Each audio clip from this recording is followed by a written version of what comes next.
नाज़रीन, कुछ अहम तरीन खबरें हैं आपके सामने रख देते हैं। पाकिस्तान के प्रोमिनेंट अंग्रेजी अखबार की जो सबसे अहम तरीन सुर्खी है वो आज पाकिस्तान के army chief general Syed Asim Munir साहब के हवाले से है और शहबाज शरीफ साहब के हवाले से। यह अहम तरीन खबर है, ये आपके सामने रख देते हैं। लेकिन उससे पहले एक छोटा सा कंपेरिजन आपके सामने रख देते हैं। लेकिन नाज़रीन, पाकिस्तान में बोलना हिसाब बना हुआ है। यकीन माने एक एक लफ्ज के ऊपर, एक एक एक्सप्रेशन के ऊपर पाकिस्तान में केसेस मुकदमात बनाए जा रहे हैं।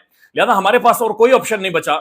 हम अपने जज्बात की अक्कासी अब मीम्स के जरिए करेंगे। हम अपनी खबरों में आपकी इजाजत के साथ बराए मेहरबानी मीम्स अब शामिल करेंगे, ताकि कम से कम हम जो अल्फाज बोल नहीं सकते वो किसी ना किसी तौर पर आपके साथ शेयर होते रहे। एक खबर है, ये कंपैरिजन है, और यकीन माने इसने शदीद तरीन दुखी किया है, इसने तकलीफ पहुंचाई है, बल्कि बहुत सारे अल्फाज हैं जो हम मुंह से कह नहीं सकते। दिमाग खराब हो जाएगा, मैं माँ अम्मा बहन पे आ जाऊंगा, मैं इनकी अम्मा बहन पे आ जाऊंगा मैं। ये तस्वीर गौर से देखें, ये अमेरिकन नायब सदर है, इंडिया के अंदर मौजूद है। मोदी के हाथ में हाथ इसने डाला हुआ है और इसके बच्चे बीवी इन सब ने इंडिया के कपड़े पहने हुए, इन सब ने इंडिया के कपड़े पहने हुए, और हमें ये मुंह नहीं लगाते। दूसरी तरफ ये देखें, ये नरेंद्र मोदी, यानी कि जो हमें सारी जिंदगी पढ़ाया गया हिंदू मुल्क है, हिंदू कमजोर है, हिंदू डर जाता है, हिंदू का कोई मुस्तकबिल नहीं है। नरेंद्र मोदी इंडिया का प्राइम मिनिस्टर सऊदी अरब, यानी इस्लाम का जो गढ़ है, इस्लाम का जो बुनियादी एपिसेंटर है, वहां पर वो जा रहे हैं और वहां पर उन्हें सऊदी रॉयल, बाकायदे से रॉयल प्रोटोकॉल दिया जा रहा है। सऊदी जो जनाब ये in special gesture fighters planes from Saudi Arabia escorted prime minister Narendra Modi plane as it entered Saudi space, यानी सऊदी अरब के जो एयरफोर्स के तैयारे हैं उन्होंने एस्कॉर्ट किया है नरेंद्र मोदी के तैयारे को सऊदी सरजमीन के अंदर। यानी आपने कभी इमेजिन भी किया है कि पाकिस्तान के बड़े बड़े तुर्रम खान को इस तरह का प्रोडक्ट या इससे नेड़े तेड़े भी मिलाओ, इससे नेड़े तेड़े भी मिलाओ, क्योंकि हम भीख अब ये यहीं पर रखे।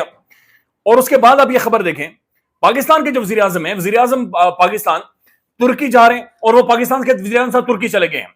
एक महीने में ये सऊदी अरब गए, बेलारूस गए, लंदन गए और अब तुर्की जा रहे हैं। शायद दुनिया का सबसे ज्यादा बैरून मुल्क सफर करने का जो एजाज है वो हमारे प्राइम मिनिस्टर साहब के पास है। वजीर आजम साहब की वीडियो चलाएं। यानी नाज़रीन, ये समझ नहीं आती, ये रोजाना इनके पहन के टुंडे होकर जहाज के अंदर जा रहे हो, टुंडे होकर जहाजों से बाहर आ रहे हैं।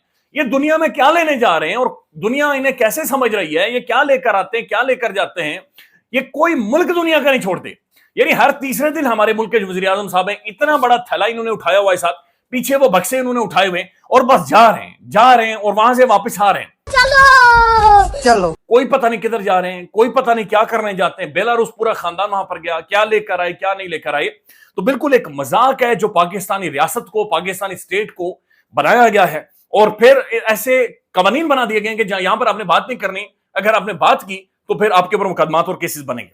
अब ये नाज़रीन पाकिस्तान के प्रोमिनेंट अंग्रेजी अखबार द न्यूज की स्टोरी है और ये स्टोरी ये है, ये अंसार अब्बासी साहब की स्टोरी है। पता नहीं उनकी खबर है, उनकी ख्वाहिश है, उनका जाती तजिया क्या है, लेकिन स्टोरी के तौर पर आया है।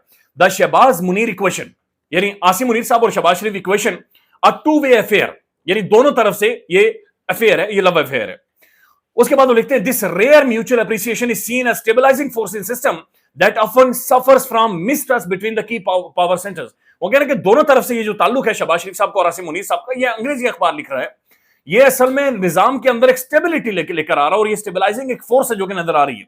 अब आगे इसके बारे में लिखा गया है कि शहबाज शरीफ साहब मुतादिद ऐसे मौके हुए हैं जहां पर वो आर्मी चीफ साहब की तारीफ करते हैं। हालिया जब ओवरसीज का इवेंट था वहां पर भी उन्होंने कहा था कि जनाब सिपा सलार एक इंतहाई प्रोफेशनल शख्सियत है और तारीफें की थी। लेकिन इस खबर का जो अहम तरीन पहलू है वो ये कह रहे हैं कि जनाब सीनियर सोर्सेज, यानी कि वो कह रहे हैं कि अंसार अब्बासी साहब के सीनियर सोर्सेज ये कह रहे हैं कि आर्मी चीफ साहब भी शहबाज शरीफ साहब को द बेस्ट समझते हैं और उनकी बाकायदा से क्लोज सर्कल के अंदर तारीफें करते हैं और हमेशा उन्हें एक डूअर के तौर पर देखा जा रहा है और उनकी तारीफें बाकायदे से की जा रही हैं। और वो कह रहे हैं कि there has been speculations from some quarters that Shahbaz Sharif performance may have fallen short of the establishment expectation, but well-informed sources categorically dismiss such claims. वो कह रहे हैं कि जनाब ये शायद मीडिया के अंदर तजिया हुआ है कि जो एस्टेब्लिशमेंट है उनकी सोचों के मुताबिक शहबाज साहब ने परफॉर्म नहीं किया, लेकिन वेल क्लोज्ड सोर्सेज ये कह रहे हैं ऐसा कुछ भी नहीं है। ये जनाब बाकायदा से उन ऐसे क्लाइम्स को उन्होंने डिसमिस किया है। तो ये बड़ी खबर है और अंग्रेजी अखबार की प्रोमिनेंट खबर है कि जनाब ये एक टू वे अफेयर है पाकिस्तान के आर्मी चीफ साहब का और पाकिस्तान के शहबाज शरीफ साहब को, और ये मुल्क को बेहतरी की तरफ लेकर जा रहा है।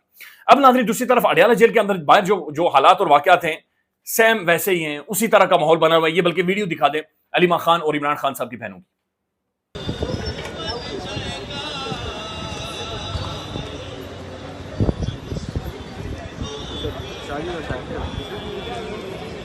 इसी दौरान नाज़रीन जो फहद हुसैन साहब है, फहद हुसैन ये शहबाज शरीफ साहब की काबीना का हिस्सा रहे।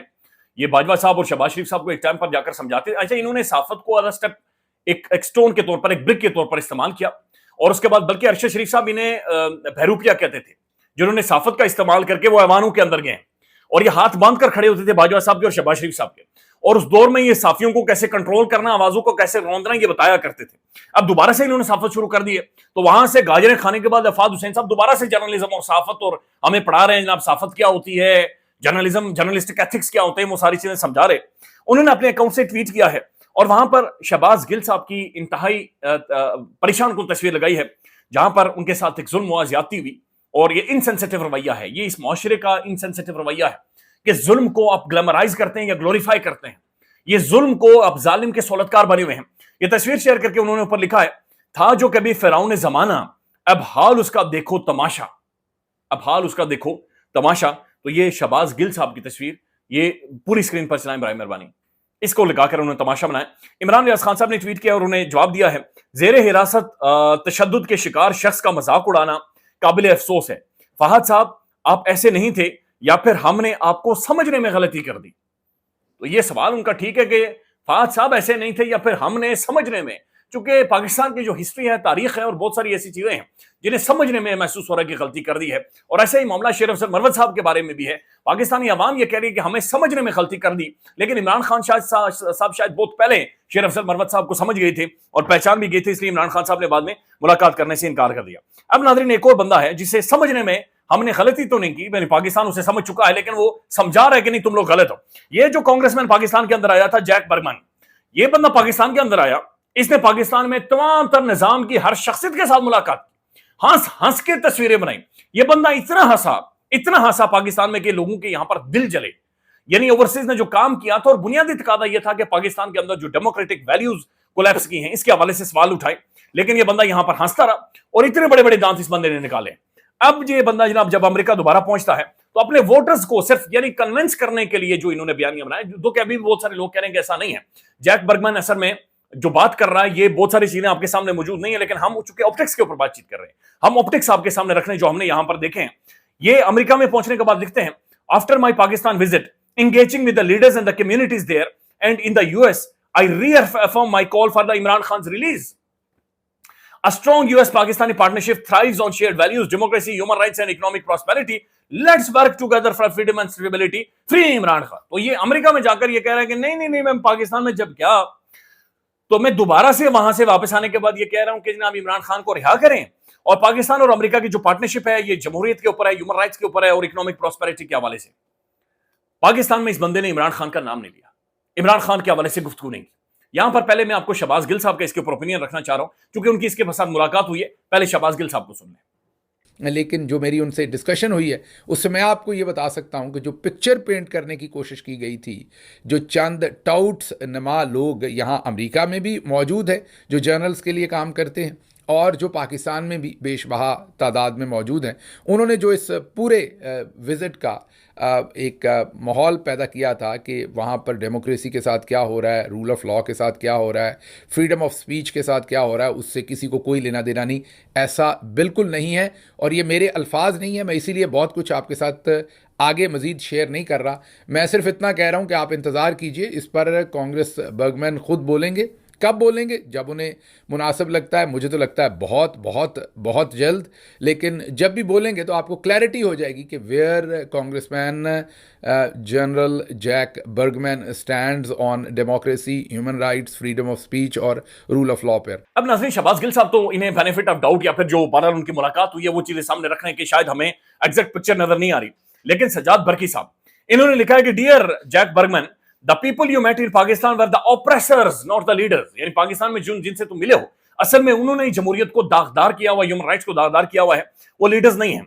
You and जनाब Tom sooji had time to dine with, यानी वो कह रहे हैं कि तुम सबके साथ मिले हो, इवन एस्टेब्लिशमेंट के टाउट के साथ भी मिले हो, but you refuse to meet with the elected PTI leaders. Allow me to say that Pakistani diaspora is utterly disappointed in your trip and will remember come election time. वो कह रहे हैं कि ना तुमने हमें सख्त डिसअपॉइंट किया है और तुम याद रखोगे जब आइंदा अमेरिका के अंदर इंतखाबात हुए।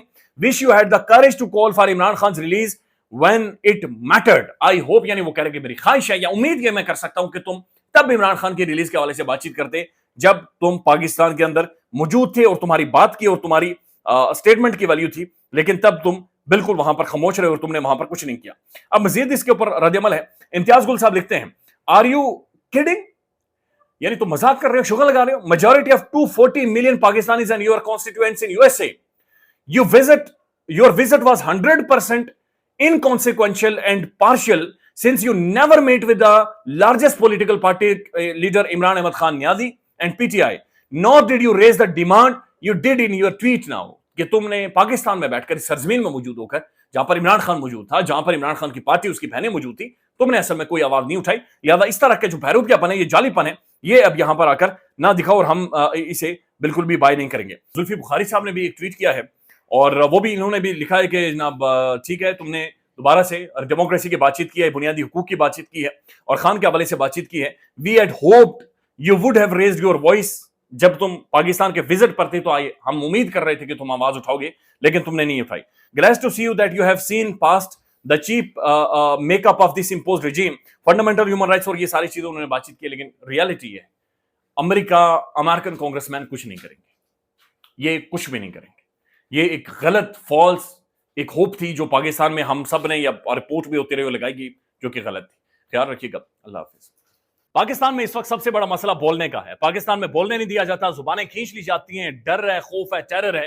पाकिस्तान का मीडिया मुकम्मल तौर पर कंट्रोल्ड है, वेल मैनेज्ड है, एक मैसिव सेंसरशिप है। इसी तरह का दबाव पाकिस्तान में सियासत.pk भी फेस कर रहा है, जिसे पाकिस्तान भर में गुज़श्ता कई महीनों से मावरा आइन, मावरा कवानीन मुकम्मल तौर पर बंद कर दिया गया है, मुकम्मल तौर पर बैन कर दिया गया है। सियासत.pk की नशरियात को लिमिटेड करके पाकिस्तान में छोड़ दिया गया है। तमाम तर कानूनी मुआवजे के ऊपर आवाज उठाई गई, दस्तक दी गई, लेकिन हर तरफ से खामोशी है, सन्नाटा है, कहीं पर कोई सुनवाई नहीं है, कोई सुनने को तैयार नहीं है। लेकिन इसका हल क्या है? क्या खामोश हो जाएं? क्या सवाल ना करें? क्या मालूमात आप तक ना पहुंचाएं? क्या इंफॉर्मेशन आप तक ना पहुंचाएं? मालूमात भी पहुंचेगी, इंफॉर्मेशन भी पहुंचेगी, सवालात भी उठेंगे, लेकिन अब आपने रोल प्ले करना है, आपने अपना किरदार अदा करना है। और छोटा सा एक प्रोसीजर है, प्रोसेस है, उसके बाद आप अपना किरदार अदा करें और हमारी मदद करें। पहले आपने यह करना है कि हमारे YouTube चैनल को सब्सक्राइब करना है, उसके बाद ज्वाइन के बटन के ऊपर जाना है, क्लिक करके हमारा मेंबर बनना है। या फिर दूसरा ऑप्शन यह है कि आपने वीडियो की डिस्क्रिप्शन में जाना है, वहां पर पैट्रियन का लिंक मौजूद होगा, उस लिंक के ऊपर क्लिक करें और हमें सपोर्ट करें, हमारा हिस्सा बने, हमारी ताकत बने। ख्याल रखिएगा, अल्लाह हाफिज।